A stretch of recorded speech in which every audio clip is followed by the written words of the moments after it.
Okay.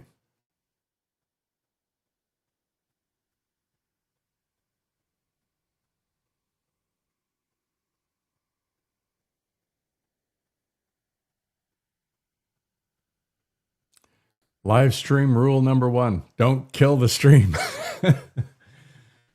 Yeah, sorry about that, folks. I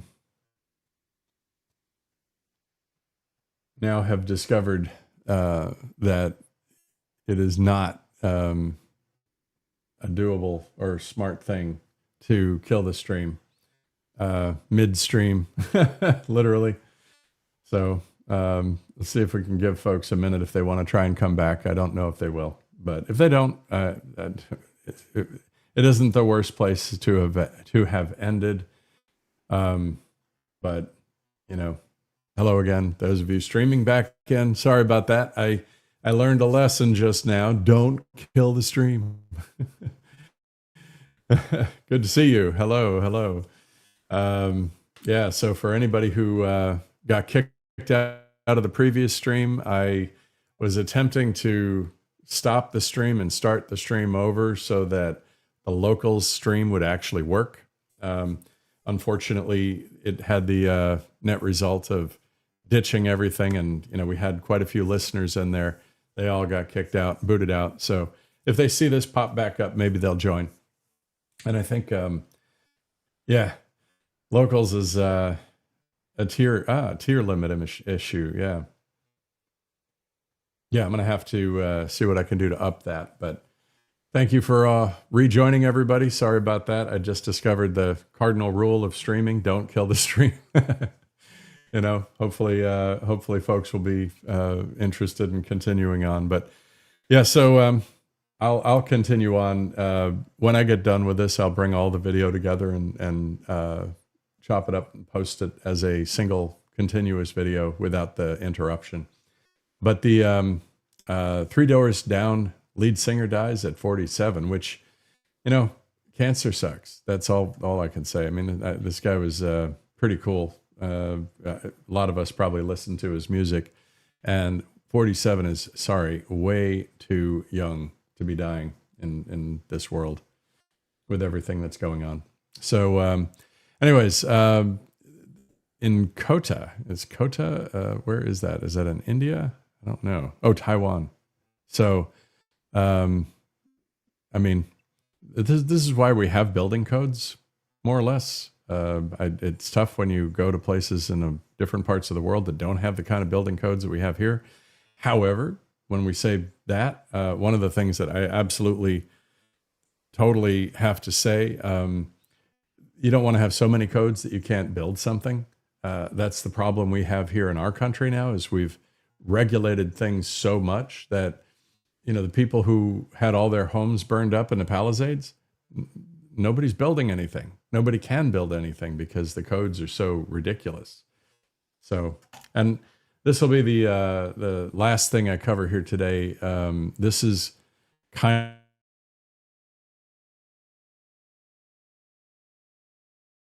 of fun, and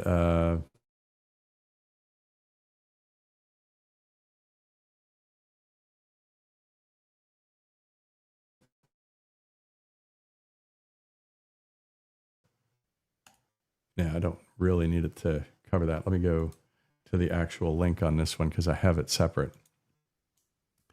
So this Silicon Valley clip has to be like the funniest thing that I've seen. So those of you who talked through some of you joined me for some of the previous discussions about Claudebot, or Moltbot as it is called now.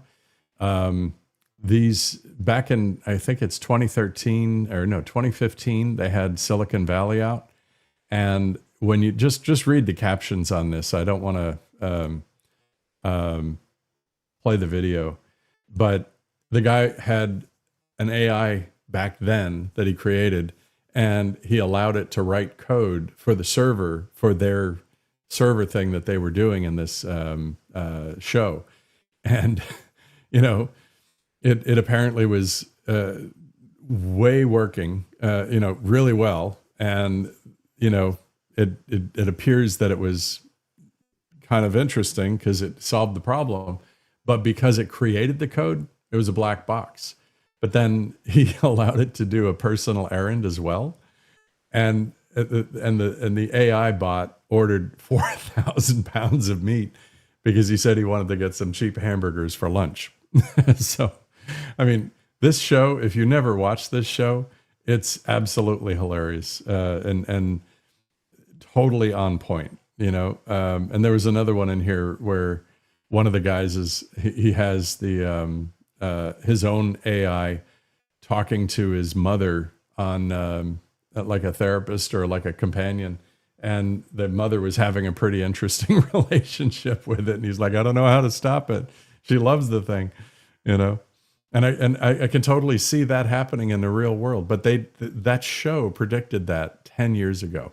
And what's funny about that, I was living in California 10 years ago, and I was working for companies in Silicon Valley at that time. And I used to watch Silicon Valley, and I would actually get anxiety. I would be watching the show, and by the end of the episode, I would literally have like fluttering butterflies in my stomach because everything that I just saw on that show was real. It was happening all around me. And I'm like, this is nuts. I mean, like, you know, the CEO having a party and 5 people show up, you know, for a small company.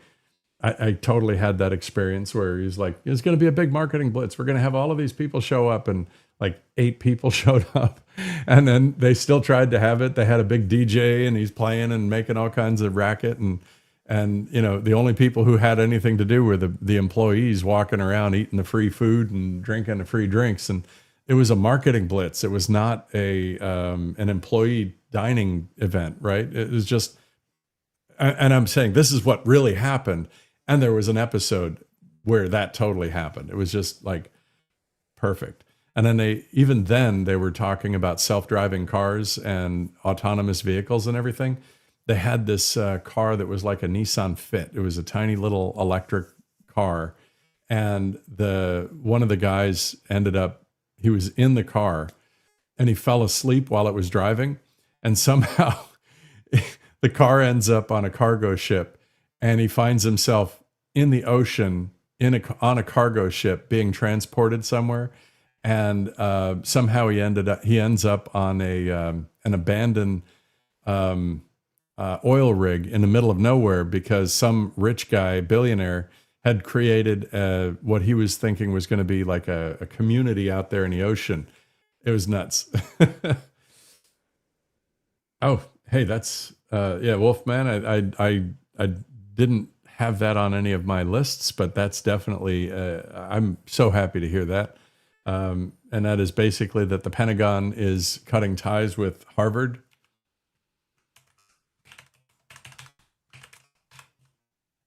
I mean, that's perfect because just seems to me that with the endowment that they have, the billions of dollars, the $3 billion endowment that they have, and the way that they literally are acting racist and sexist against everybody that, you know, would, I don't want to go into, but you know what I'm talking about. Just this whole idea that they're totally knocking having specific people in their grant lineup because they won't give certain people grants because of their color and their gender, you know, just nuts. So, but to know that they're basically going to cut ties because of their woke approach to education, that's good, you know.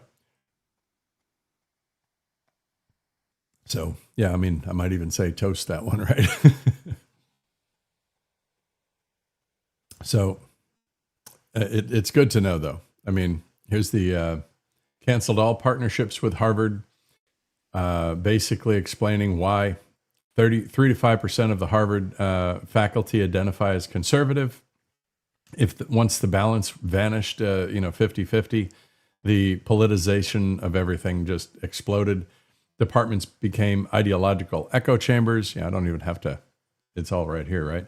The debate stopped. Fear replaced scholarship. And basically now Western civilization is being deleted at Harvard.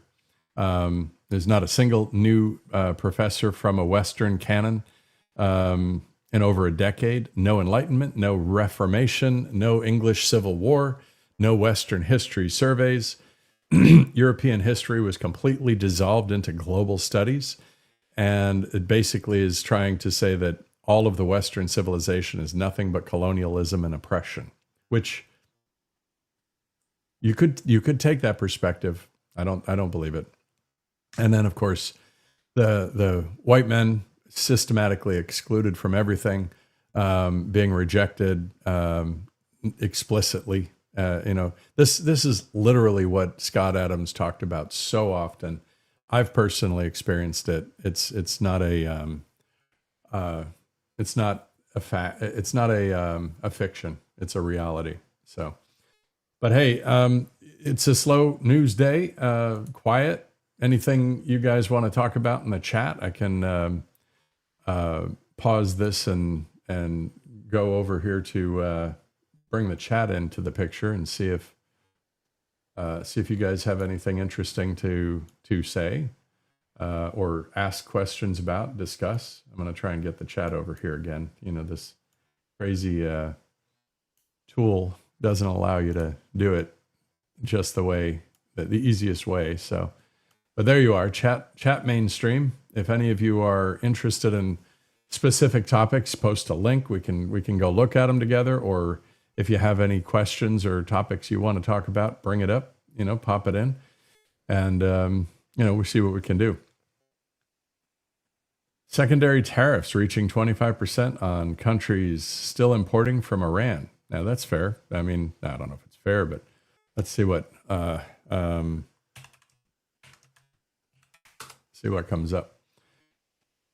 Can't spell. It's all right. So basically, secondary tariffs, also called duties or third-party tariffs. They don't directly impose new tariffs on Iranian goods, but instead target other countries that are continuing to do business with Iran. It's early February 2026 now, so let's look here.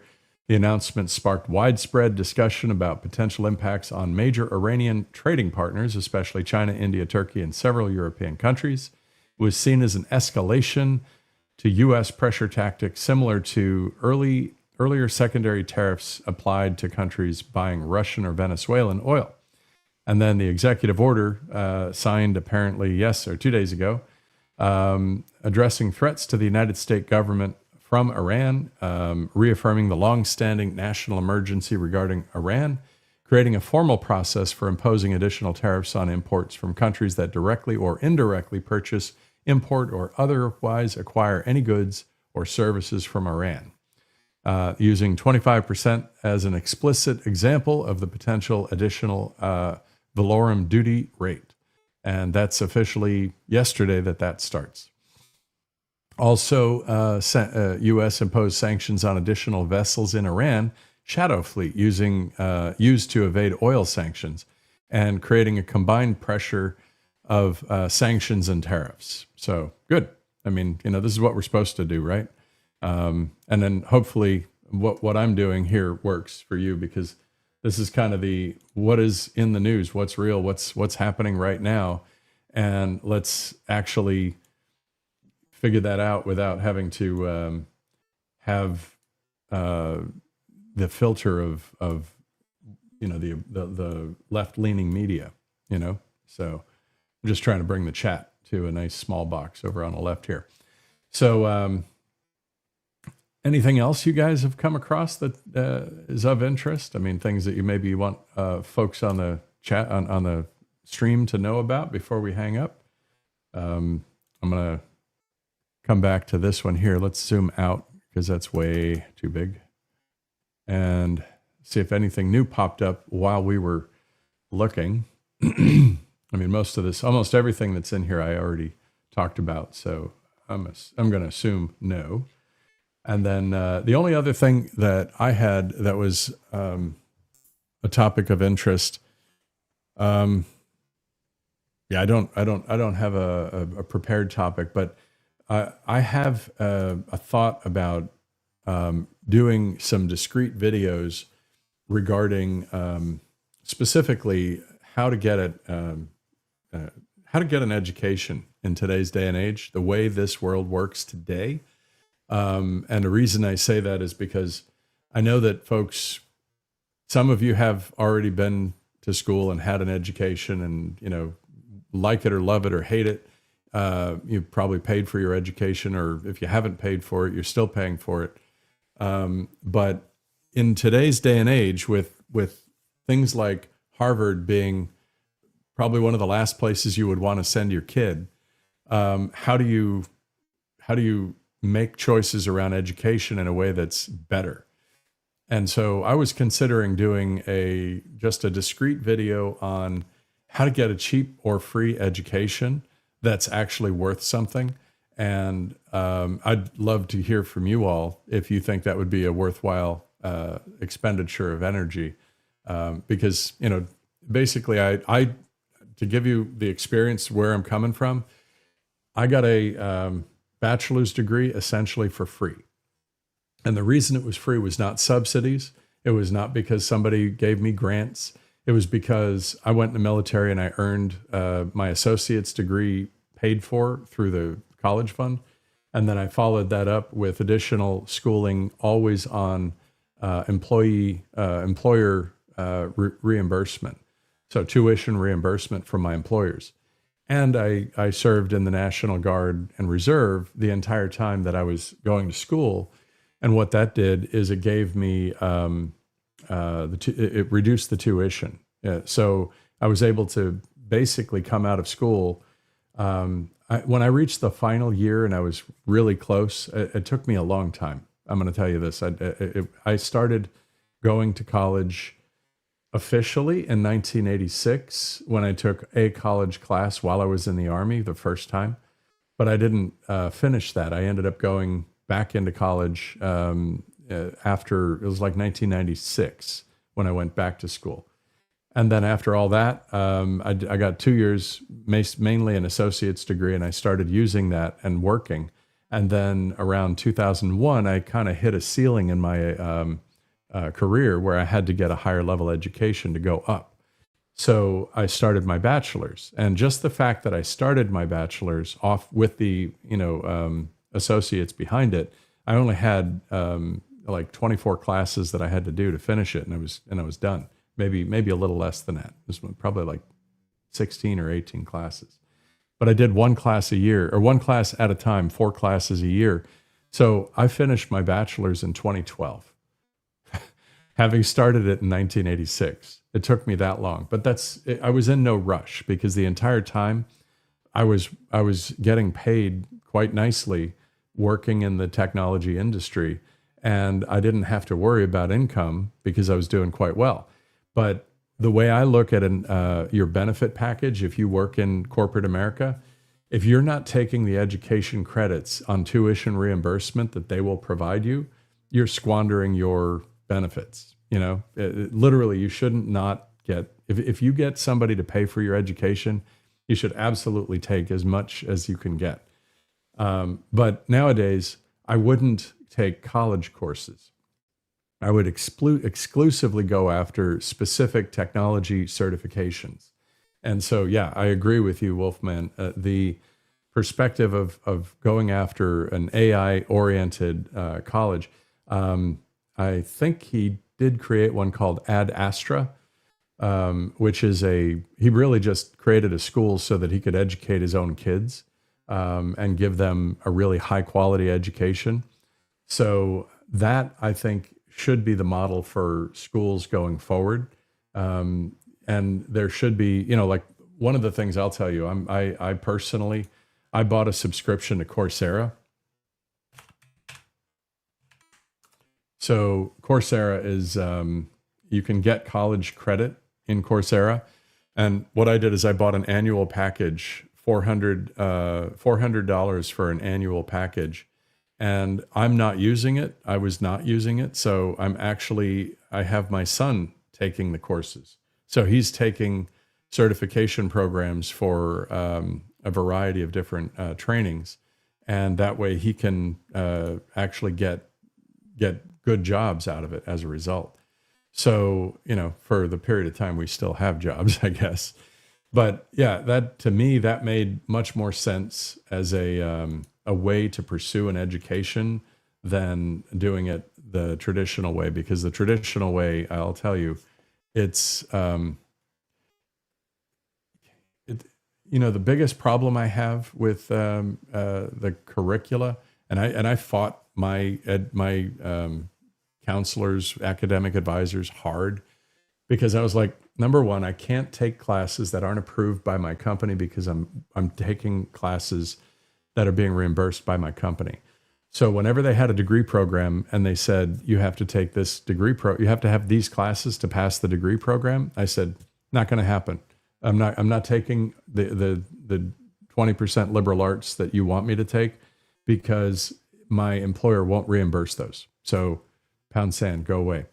And, I just said, I'll take this class, that class, and I'll just keep taking classes. And I don't care if you wrap it up into a degree program or not.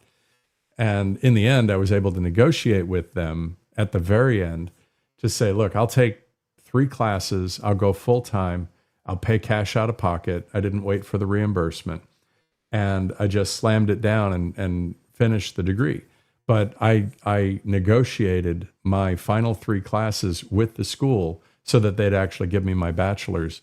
And I got a bachelor that was 80% hardcore tech content, as opposed to having all of the liberal arts garbage. And no offense, if you like liberal arts, I'm not trying to knock it.